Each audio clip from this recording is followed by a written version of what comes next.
Assalamu alaikum. Kandaysiz ustaz? Үйлөнүп алып, гусулу жок жүрсө азабы кандай дейт. Allah.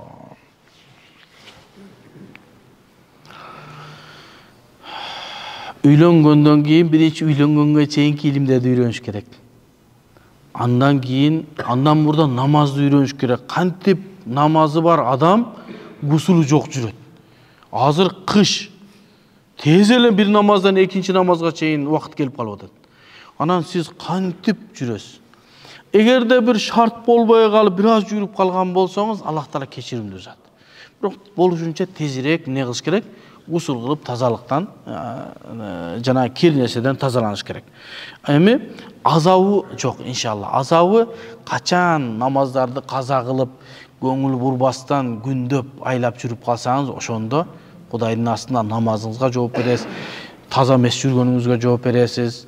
Анан жооп бере турган нерселер көп болуп кетет. Эми бир мүмкүнчүлүк болбой калды, ысык суу таппай калдыңыз, айылдасыз, бир аз болуп кетсе, кечирим. Бирок үйлөнөрдөн мурда биринчи душ куруш керек, айылда болсоңуз. Жанагы үйлөнгөнгө чейинки жанагы айтып атпайбызбы? Шариаттын өкүмдөрүн билиш керек. Ошого кирип кетет. Душ сөз куруш керек биринчи. Себеби душ болбосо, кышта суроо көп келет. Мен душум жок эле, таямым кыла берсем болобу? Сен биринчи душту кылып турам үйлөнүшүң керек. Себеби кайсыл нерсе фарызды, важипти толуктай турган болсо, ошол нерсе да важип дейт.